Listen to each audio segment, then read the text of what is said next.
Good morning, children. Stay safely at home. Now I am starting the next topic of moving charges and magnetic field chapter, that is cyclotron. Okay. What is cyclotron? Cyclotron is a device by which we can produce highly energized charge particle.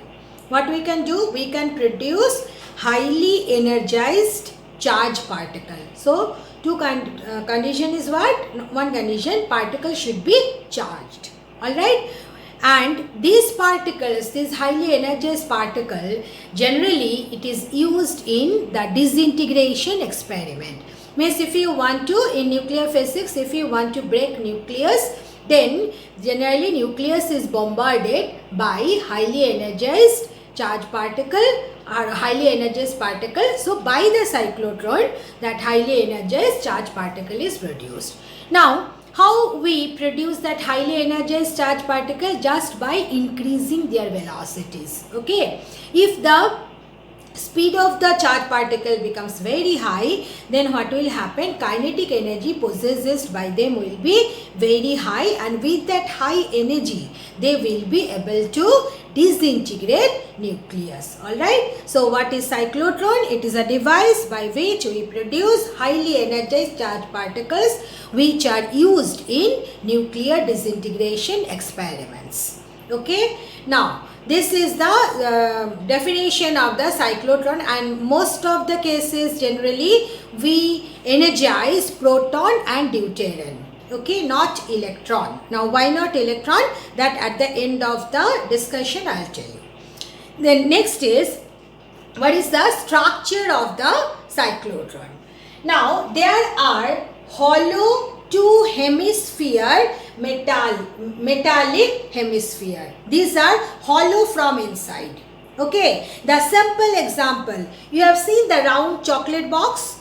So if you take a round chocolate box, okay, and if you just make it into equal two parts, then the structure you are getting, that is actually the structure of the Ds.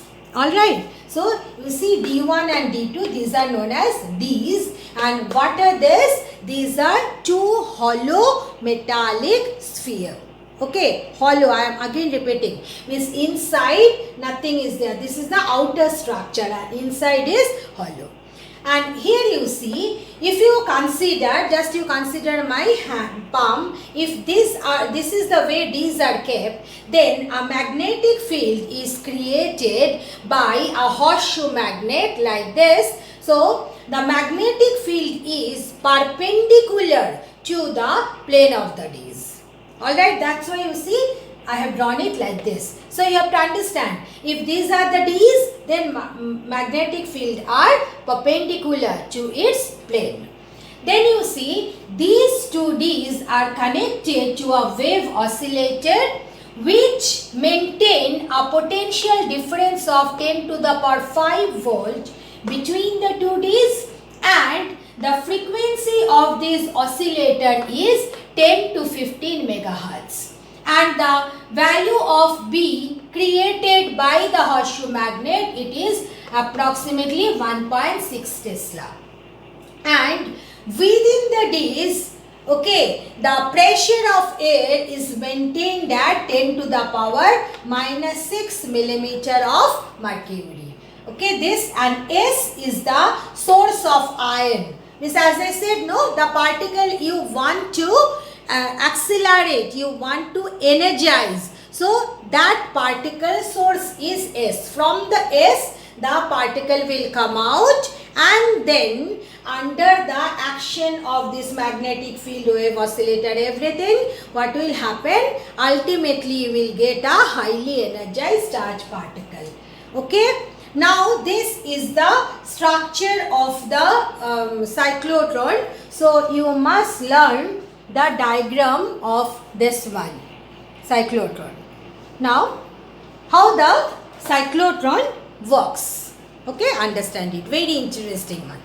So you see, from the iron, when the from this source of iron, means from the point S, when a charge particle will come out, okay, then you see in this D1 and D2, they are connected a wave oscillator. So the space between D1 and D2, a uniform electric field will be created. Alright, no, not uniform electric field, sorry, a electric field will be created within the space between the two Ds. But inside the Ds, as it is a hollow metal, you know, inside a conductor, what is the value of the electric field? In the earlier chapters we studied, that is E equal to 0. So you see, within D1 and D2, electric field is 0, but within D1 and D2, magnetic field acts.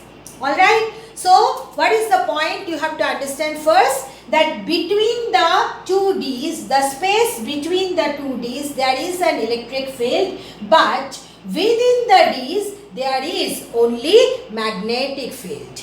Alright? So let us see what will happen when the charge particle will come out from S. So when the charge particle will come out from S, it is moving in a uniform electric field, and as you know that within a electric field it follows a parabolic path. So you see it is following a parabolic path, and let us consider that from S positively charged particle coming out. Now the D1 and D2 PD is maintained in such a manner that at the beginning let us consider D1 is positive and D2 is negative. Alright, so you see the charge particle, it will be accelerated towards D2 and it will follow a parabolic path. Okay, but the moment it will enter into D2, you see after this point, what will happen? When it is moving within D2, then there is only magnetic field. Alright, and we have already studied it when a charged particle, and just look at it, the D is like this, so the particle is moving on this plane, whereas magnetic field is perpendicular to it. So when a charged particle moves perpendicularly to a magnetic field, then you know that it will follow a circular path whose radius is given by mv divided by qb. So what is happening? You see the charge particle within the space between the two Ds following a parabolic path, but moment it is entering within D2, then it will follow a circular path. Alright, but here lies the fantasy that the moment it will complete half circle and it will come again within the space between D1 and D2. Just try to understand, D1 first it was positive and D2 was negative. So positively charged particle moves. Now the moment it will come at this point and enter within the space between these two, what will happen? The polarity of D1, D2 will be reversed. Alright, because it is a wave oscillator, it is producing an alternating EMF. So here what will happen? D1 will become negative, D2 will become positive when it has arrived here. So what it will do? Again it will follow a parabolic path. Again it will follow a parabolic path and it will come here. Okay, again it will try to enter D1. So when it will enter within D1, then what will happen? Again within D1 there is only magnetic field, so it will follow a half circle. But the moment again it will come here, then D2 will become negative, D1 will become positive. So it will again follow a parabolic path, enter into D2. The moment it will enter into D2, only in the presence of magnetic field, it will follow the half circular, semicircular path, and again when it will enter between the space, then the polarity will interchange. So again it will follow a parabolic path, again it will enter into D2. So you see this is the way it will just follow the concentric circular path like this. Okay, how long it will follow? Till it becomes, till the radius of this circular path becomes equal to the radius of the Ds. Okay, then what happens? There is a window like structure. Through the window it comes out with a very high velocity. Now understand it here how it is happening. Initially radius was small. Okay, velocity was small, radius was small. But every time it is entering into the electric field, what will happen? It will have accelerated motion and velocity will increase. The moment velocity will increase, radius of the circular path will also increase, so that the time needed to revolve around the semicircular path, which is given by 2 pi r by v, pi r v, it is semicircular path. So it will become, you see, pi mv and divided by, just a minute. So you see it is pi r by v. So if you substitute qb and v cancel, it is pi m by qb. Alright, so you see, whatever be the radius of the circular path, every time it is taking, the particle is taking the same time to revolve into it. Alright, that's why when it is coming within the space between the two days, then only there is a change in the polarity of the two Ds and it is getting accelerated. Alright, so remember, what is the function of the electric field applied between the two Ds? Function of the electric field is to accelerate the charged particle to increase the velocity. Alright, but magnetic field, it is neither increasing, magnetic field is not at all responsible to increase the velocity. Alright, so the question will arise, then what is the need of the Ds? Alright, we could have applied only the electric field, because electric field only responsible to increase the velocity of the charged particle. Because you see, if you want to increase the velocity only by means of the electric field, then the length of the electric field need is very, very large. Alright, means you need to pass the charged particle through the electric field over a very long path. Just understand it. If you add this length, this length, this length, this length, then what will happen? It will just go beyond the whiteboard, isn't it? So only electric field, applying only the electric field, if you want to accelerate it, that is the problem. But you see cleverly what we have done, by using the D's, what we are doing, we are passing the charged particle through that small space where the electric field is applied, and we are increasing its velocity manifold. Alright, so this is the way cyclotron works. Now here the condition is that, you see what I said, the time period will remain the same. Now how you can say time period will remain the same? From this relation, this point already I have discussed in the earlier lecture, that for this one it is clear, when the velocity will increase, radius of the circular path is increasing. But time needed to revolve over the circular path, that is neither depends on the radius nor depends on the velocity of the particle. What is our general concept? Our general concept is that if a particle is allowed to move over a circular path with greater velocity, it will take less time to revolve, isn't it? And we know this also, if we allow a charged particle to move over a large radius circular path, then it will take more time for the revolution, isn't it? But in this case, what is happening? The time period for one revolution, it is neither depending on radius nor depending on velocity. Why it is so? Because the moment radius will increase, the velocity will also increase, so that the particle will take the same time to revolve over the circular path.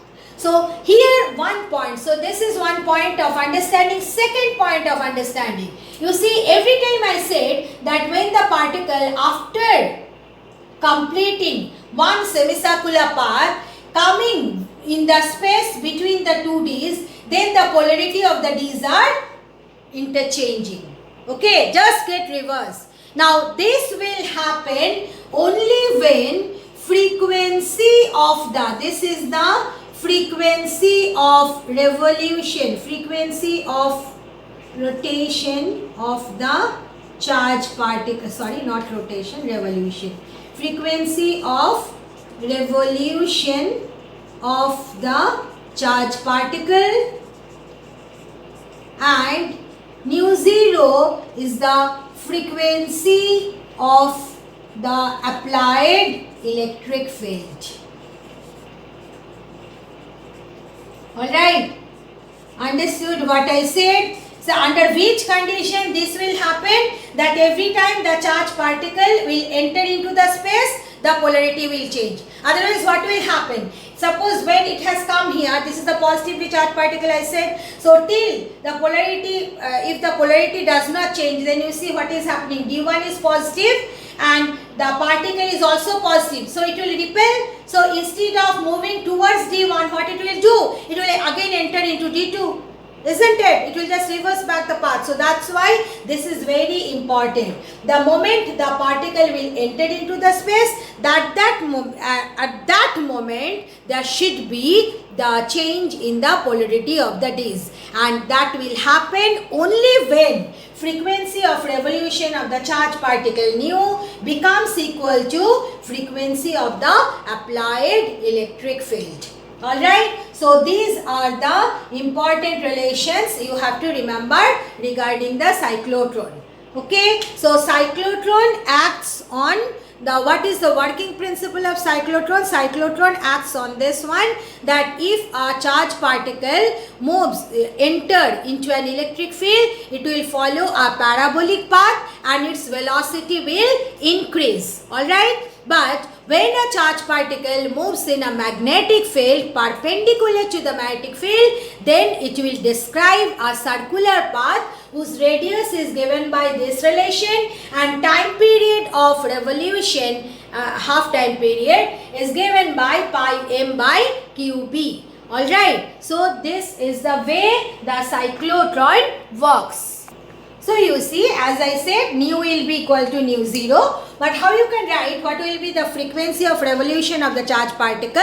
It will be 1 by 2t, because t we have considered as the half time period. Alright. So what is the full time period big T? It is 2 into t. So if you substitute, you are getting qb by 2 pi m. So nu zero means frequency of the applied electric field should be equal to qb by 2 pi m. Alright, so you see, when you are taking the charge particle of different mass, different amount of charge, just you consider the example for proton. For proton, the amount of charge and amount of mass of the mass of the charge particle, and if you take deuterium, then the q and m value will change. So depending on the charge particle you trying to accelerate, you have to choose the frequency of the applied electric field, means frequency of the wave oscillator. Alright, so these are all the things, all the means relations also you are supposed to learn and remember. Now, if the cyclotron works in this manner, then certain difficulties arises. What are the difficulties? We know that according to Einstein's theory of relativity, mass of a moving particle given by this relation m0 divided by under root 1 minus v square by c square. Alright. Now, when the, and what is m0? m0 is the rest mass of the charge particle. Alright. Now, in this case, what is the problem arising? When we are increasing the speed of the charge particle, it becomes very, very large. Alright. And this one in 10th standard also we have studied that when the velocity of the particle is much less than c, the speed of light in air, then m and m0 they become almost equal, no problem arises. But when v is almost v nearing C. This is the way I am writing, V nearing to C. Then what happens? Mass of the charged particle increases. Alright. So here you see what will happen. When the charged particle velocity is small, means when it is near the center of the D is moving, then there is no problem. But the moment it will try to move with high velocity in the bigger radius, then what will happen? Mass of the charged particle will increase. Alright. So what will happen? You see, when the mass of the charged particle will increase, now initially nu 0 was equal to qb by 2 pi m, but when mass of the charged particle will increase, then what will happen? Frequency of revolution of the charged particle will no longer be equal to the frequency of the applied electric field. So it may happen that when the charged particle is within the D's, then only D1 and D2 has interchanged. Alright, or it has come here but D1 and D2 has not changed the polarity. But we know that how it will work properly. When the moment the particle will enter into the space, the polarity of the D's should change. So here what is happening? Due to the theory of relativity, as the velocity of the charged particle increases many times, so the mass also increases and no longer nu remains equal to nu 0. Alright, so this is the limitation of the constant frequency cyclotron. So that's why what we do, we use a wave oscillator of variable frequency. Means depending on the value of m, when m will increase, okay, then what will happen? Frequency of the applied electric field, it will automatically decrease. Means instead of using a constant frequency wave oscillator, we use a variable frequency wave oscillator, whose frequency of the oscillator will be adjusted depending on the mass of the charged particle. Alright, so this is the way we overcome this limitation. But there are other limitations also which we cannot overcome. What is the limitation? By a cyclotron we cannot accelerate, we cannot produce highly energized uncharged particle, neutral particle, because when I have discussed this, it is clear that it should be a charged particle, then only it will experience a force within the electric field and velocity will increase. But if it is a neutral particle, then what will happen? It will not experience any force and you won't be able to increase the velocity of the particle. So that's why by means of a cyclotron, this is second limitation of cyclotron. By using a cyclotron, we cannot accelerate any neutral particle. Then third is, we cannot accelerate electron also by this. Why? Because electron is very lighter particle. Alright, as it is a lighter particle, what will happen? That the mass will, means velocity will increase manifold, and it is not possible then to control the frequency and to control the motion of the electron within it. Okay, so that's why generally we, by using a cyclotron, we produce accelerated or highly energized particle, heavy charged particle, just like proton, deuterium, like this. Okay, so that's all about the cyclotron. Now one more topic I forgot to discuss about the cyclotron. So whenever you are using a particular cyclotron, then what is the maximum velocity that you can create within a charged particle?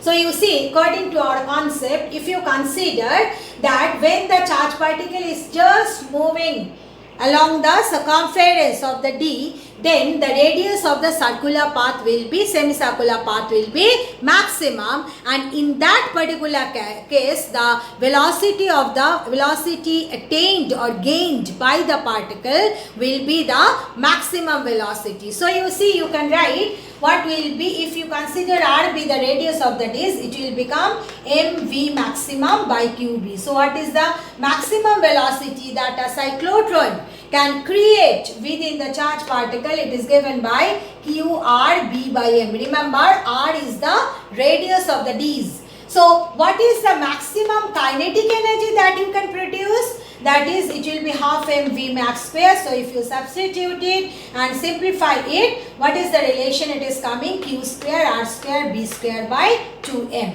So these are another two relations you are supposed to learn and remember regarding the cyclotron.